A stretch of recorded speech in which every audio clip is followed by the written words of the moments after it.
The reason he risks everything just to feel close to you. Carl Jung. Have you ever noticed that he acts completely irrationally when he's around you?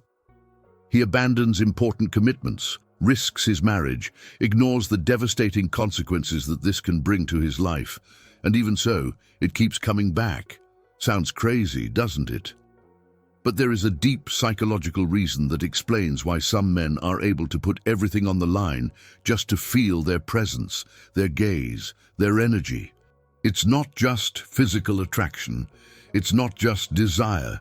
It is something much more primitive and powerful going on in his unconscious, a force that he himself cannot control or explain rationally.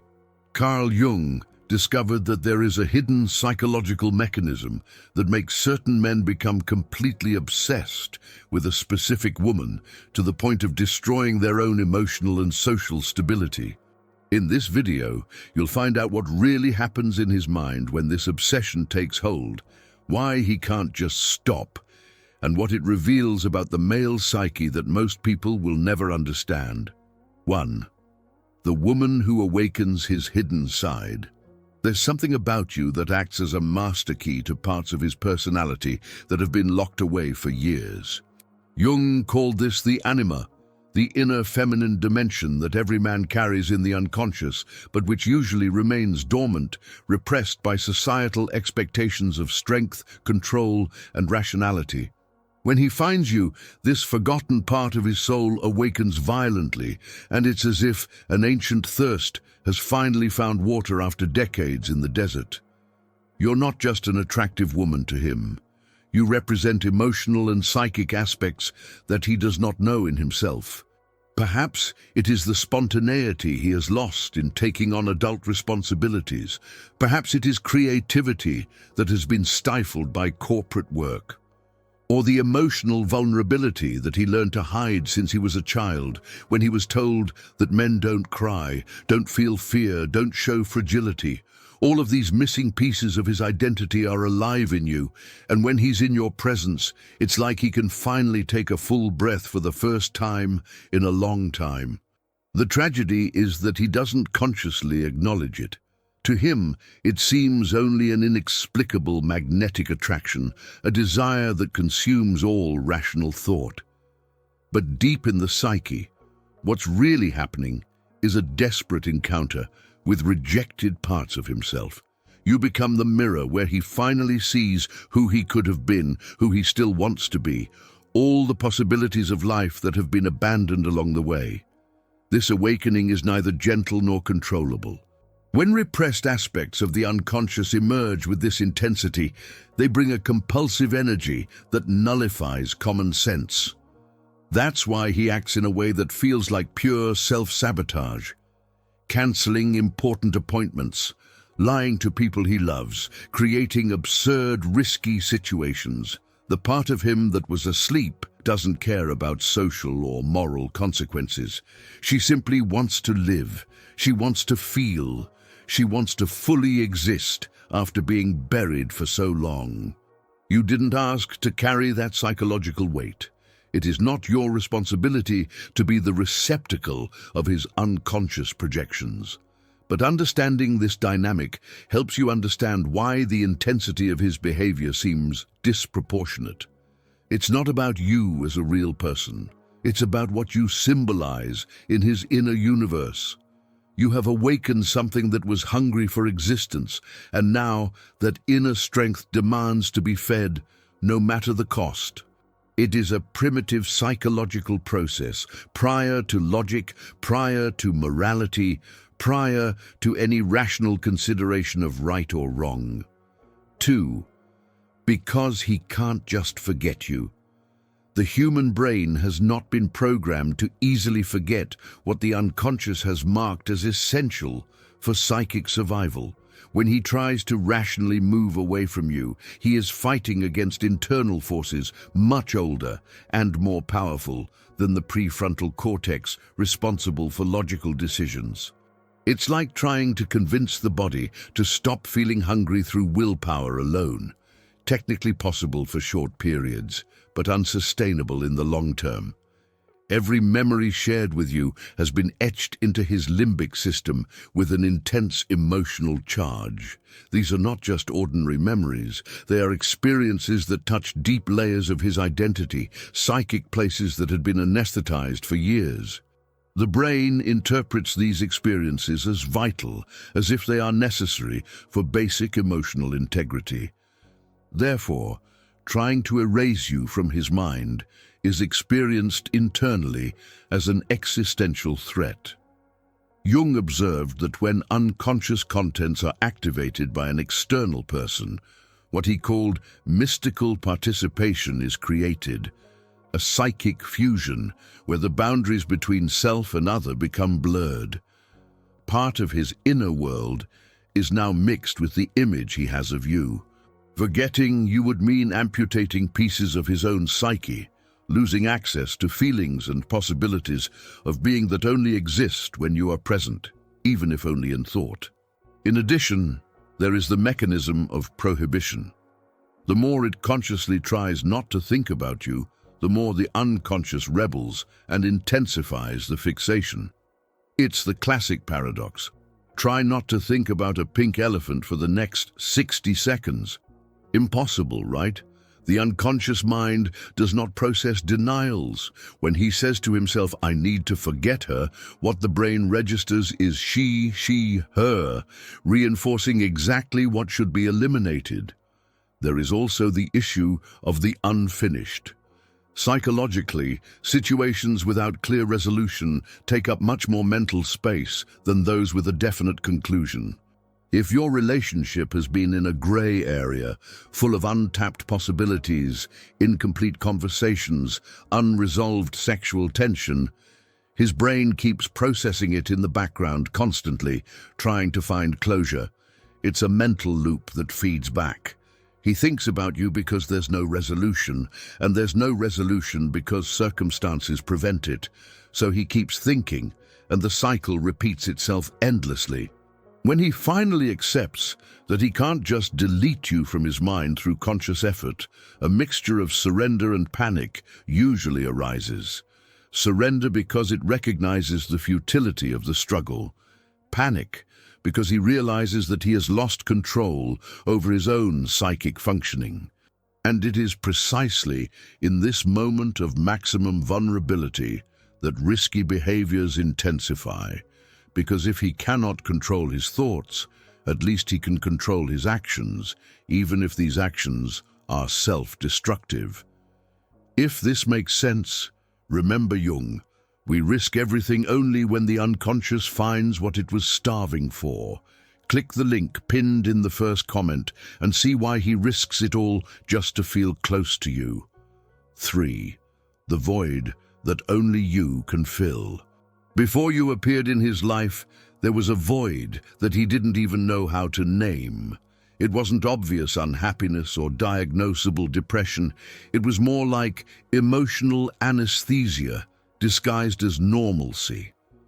The routine worked perfectly on paper: work, family, social commitments, all the external markers of a successful life. But internally, there was a lingering sense of watching his own life from the outside, as if he were a competent actor playing the role of himself, without actually inhabiting that existence. This kind of emptiness does not come out of nowhere. It is usually built over years by making choices based on external expectations rather than authentic desires. He chose the career that paid the best, not the one that fed his soul. He entered the relationship that made logical sense, not the one that ignited something vital inside. He was molding his personality to fit the demands of the adult world, cutting out pieces of himself that seemed incompatible with the responsibilities he had assumed. When you emerge, something changes radically. For the first time in years, perhaps decades, he feels that inner presence that indicates, "I'm really alive." Odei, it's not just pleasure or excitement. It's a feeling of finally being connected with one's own existence in a genuine way. The colors look more vibrant. The food has more flavor. Even the air he breathes looks different. You function as a bridge between it and the vitality that has been lost along the way. The problem is that this creates a dangerous psychological dependency. If he only feels truly alive when he is with you or thinking about you, then his absence is equivalent to returning to that state of emotional death that was tolerable before, but has now become unbearable. It's like showing color to someone who has lived their entire life in black and white. After this revelation, there is no way to accept the previous monochrome again. The contrast becomes too painful. You fill that void not because you are objectively superior to other people in his life, but because you symbolically represent all that he sacrificed to become who he is today.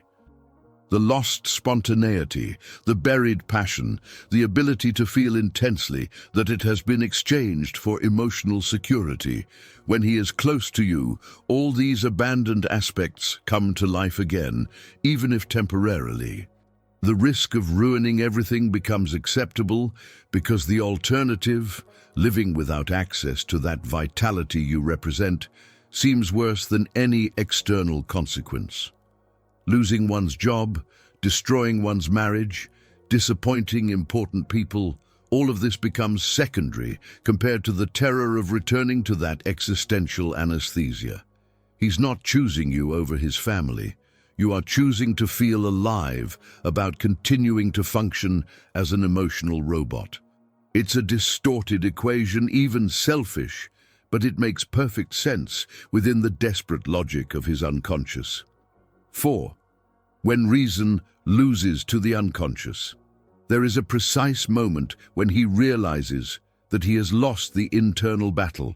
It usually happens when he has tried all the rational strategies to control the situation: physical distancing, blocking on social networks, serious conversations with himself about responsibility and consequences, even solemn promises that this time is the last.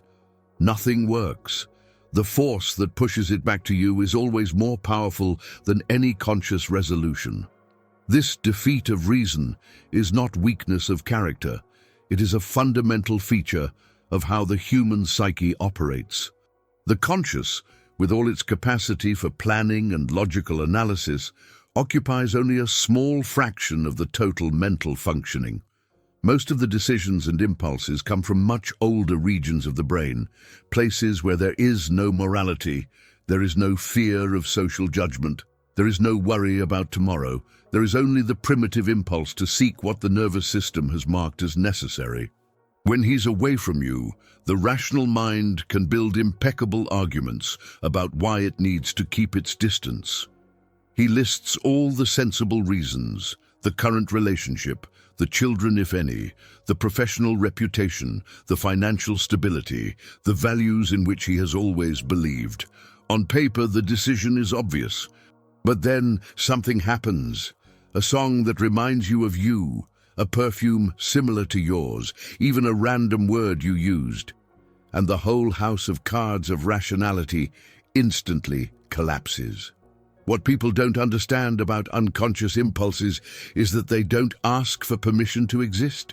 They do not wait for the appropriate moment. They don't care if you're at an important meeting or having dinner with the family. They emerge in full force, hijack the nervous system, and demand immediate satisfaction. In this state, trying to use logic to contain them is like trying to put out a forest fire with a glass of water. He begins to live a kind of double existence.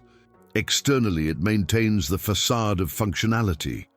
It goes to work, fulfills obligations, interacts socially.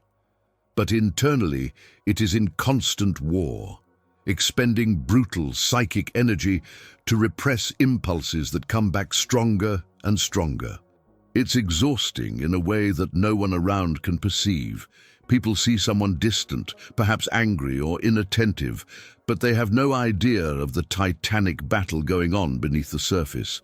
Eventually something gives way.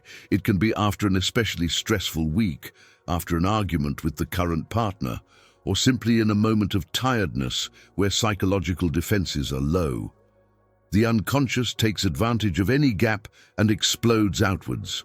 And suddenly he's typing that message he swore never to send again, driving to the place where he knows he can find you, making up elaborate excuses to justify yet another innocent encounter. Then comes the guilt, of course.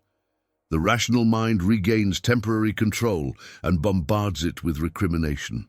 But even guilt is insufficient to break the pattern, because deep down it feeds the cycle. The more he feels guilty, the more he seeks the emotional relief that only you seem capable of offering. It is a perfect psychological trap, where both resisting and giving in prolong suffering. 5. The projection that turns you into an obsession. You have become a blank canvas where he projects everything that is missing in his life. It's not who you really are as a person, with flaws, contradictions, bad days, and normal insecurities. It is the idealized version constructed by his mind to represent all the unfulfilled potentials, all the unchosen paths, all the alternate versions of himself that were left behind when he opted for security over passion. Psychological projection works like this. We take internal content, desires, fears, undeveloped qualities, and put them into someone else, then react to that person as if they actually embody those characteristics. In his case, you have become the receptacle of everything he considers lost or inaccessible, the freedom he gave up, the emotional intensity he learned to repress, the courage to live authentically that was exchanged for social approval. This explains why his obsession seems disproportionate to the actual time they spent together. You may have shared just a few encounters, a few deep conversations, maybe a brief involvement. But in his psyche, you've grown to a mythical size because you're not just competing with real memories. You're competing with a whole dimension of existential possibilities that he associates with your presence. When he idealizes you in this way, he is actually idealizing an alternative version of his own life, a reality where he made different choices, prioritized feelings over safety, had the courage to follow his heart instead of his head. You symbolize the road not traveled, and there is something deeply seductive about this fantasy, especially when the current road seems dull and predictable. The dangerous thing about this dynamic is that it prevents any real relationship between you. He's not genuinely connecting with who you are. He's relating to the projection, to the symbol, to the fantasy. If you were to actually get together in a concrete, everyday way, idealization would probably quickly crumble when he discovered that you were human, flawed, sometimes boring or annoying like anyone else. But as long as you remain in that quasi-relationship zone, the projection can continue intact. Each brief encounter reinforces the fantasy rather than challenges it. Each interrupted conversation leaves room for his imagination to fill in the gaps with idealized content. You never disappoint because you are never fully known. It remains eternally fascinating because it remains eternally mysterious. The obsession feeds precisely on this impossibility. If he could have you completely wake up next to you every day, share bills and household chores, see you sick or in a bad mood, the magic would probably dissipate. But since there is always a distance, always an obstacle, the projection is never tested by reality. It can grow infinitely in his imagination, increasingly distant from who you really are. You have become a kind of personal deity in his psychological pantheon, the goddess of lost vitality, the guardian of abandoned possibilities, the key to a better version of yourself. And like all deities, you are simultaneously worshipped and impossible to truly reach. This combination of veneration and inaccessibility is perfect fuel for obsession. He doesn't have to risk everything to be with you. He needs to risk everything to keep the fantasy of what you stand for alive. 6. What he seeks in you that he can't find at home. The difference is not necessarily in objective qualities. His established relationship probably has love, a shared history, a functional partnership.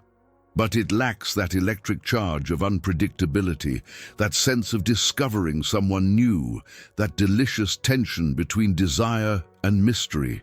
With you, every encounter still carries excitement. At home, everything is known, mapped, predictable, even in discussions that are repeated with minimal variations. There is a psychological phenomenon called habituation, the process by which our nervous system stops responding to constant stimuli. That's why you no longer feel the clothes on your body minutes after getting dressed, or you stop hearing the noise of the air conditioning after a few minutes. The same happens in long relationships. The emotional stimuli that previously caused intense reactions are neutralized by familiarity. It's not a lack of love, it's basic neurobiology. With you, everything is still in the novelty phase, where the brain releases dopamine abundantly with each interaction. Each message brings that delicious anxiety of waiting. Each encounter has the energy of something special out of the routine. You are not associated with bills to pay, domestic problems, boring conversations about which supermarket has a better price. You represent pure emotional intensity without the friction of everyday life. Deeper than that, you offer something he lost at home long ago, the feeling of being truly seen. In the relationship established, both have already defined each other in rigid ways. He's either that guy who works too hard, or the partner who doesn't express feelings. She is the practical wife, or the mother of children. These labels, even when unverbalized, create psychological boxes that limit how each one can show themselves. But with you it can be different, can show vulnerability without fear of appearing weak. You can talk about dreams without being labeled immature, can express emotional intensity without being seen as unbalanced. You haven't yet built fixed expectations about who he should be. So in your presence, he experiences a freedom of authenticity that he hasn't felt at home in years. You also represent a break from the weight of responsibilities. At home, he is a provider, partner, perhaps father, figure of authority and stability. It needs to be strong, reliable, predictable. With you, it can just be himself, flawed, confused, vulnerable, intense. You don't have to hold everything together because you don't depend on him for financial security or emotional stability. The lightness of it is addictive. There is also the issue of validation. You choose to be with him not out of habit or commitment or shared children, but out of pure desire. Every time you accept a date, answer a message, show interest, he receives confirmation that he is still desirable, interesting, capable of arousing passion. This validation feeds the ego in ways that a long-term relationship, no matter how loving, simply can't offer with the same intensity. What he seeks in you, then, is not to replace what he has at home, but to access parts of himself that environment no longer allows him to express. You function as a portal to a more vital, more authentic, more alive version of yourself. And once he's experienced that sense of wholeness, of being fully present in his own life, going back seems impossible, even though he's putting everything on the line to maintain access to something that deep down is more about him than about you. 7. Why risking it all seems worth it. The logic of risk changes completely when the alternative is intolerable. To someone looking from the outside, it seems insane, putting marriage, financial stability, relationship with children, professional reputation at stake. But for him, the equation is different. It's not, I risk all this for her. It's, I risk all this so I don't go back to that emotional prison where I was before I felt this. There is a concept in psychology called time discounting. Our tendency to value immediate rewards much more than future consequences. When he's around you or thinking about being there, his brain is flooded with neurochemicals that create a state of euphoria comparable to the effect of potent drugs. In this altered state of consciousness, the consequences that will come after, the guilt, The problems, the potential destruction seem distant, abstract, almost unreal. But the pleasure, the vitality, the feeling of finally being alive, this is concrete, present, undeniable. It's visceral in a way that reasoning about responsibility never can be. The reptilian brain, which only understands seeking pleasure and avoiding immediate pain, is in full command. The evolutionarily new part of the brain, responsible for planning and consideration of consequences, is temporarily offline. In addition, there is a rationalization mechanism that comes into play. He begins to build narratives that justify the behavior. My life was already empty. I have the right to be happy too. I'm not hurting anyone if no one finds out. Life is too short to live in emotional prison. These rationalizations are not necessarily false. Many touch on real truths about dissatisfaction and unmet needs, but they serve primarily to silence the guilt and allow the compulsion to continue. There's also an element of actual neurological addiction. When it interacts with you, the brain releases a cocktail of chemicals, dopamine, oxytocin, adrenaline, that create true physical dependence. Between one meeting and another, he experiences something similar to withdrawal symptoms. Anxiety, irritability, obsessive thinking, difficulty concentrating. The next meeting works as a dose that temporarily relieves these symptoms. In this state, the ability to assess risks rationally is compromised. It's similar to what happens with compulsive gamblers who keep gambling even after losing everything, or drug users who know they're destroying their lives but can't stop. The brain's reward system has been hijacked by a specific stimulus, and now the entire mental architecture conspires to get more of that stimulus regardless of the cost. Risk also adds its own layer of intensity. The underground, the fear of being discovered, the adrenaline rush of doing something forbidden, all of this amplifies the emotional experience. Ironically, the danger of losing everything further increases the compulsion rather than decreases it. It's as if the brain interprets the risk as a sign that this must be really important, really valuable. Otherwise, it wouldn't be worth risking so much. Eventually, he may reach a point where, in an almost mystical way, he believes that the universe will protect him from the consequences, that you will be able to manage risks indefinitely, that you will find a way to have both realities. This fantasy of omnipotence is common when someone is stuck in compulsion. The mind creates illusions of control to justify behaviors that are objectively out of control. And while the fantasy holds, risking it all doesn't just seem worth it. It seems to be the only possible choice to continue to exist fully.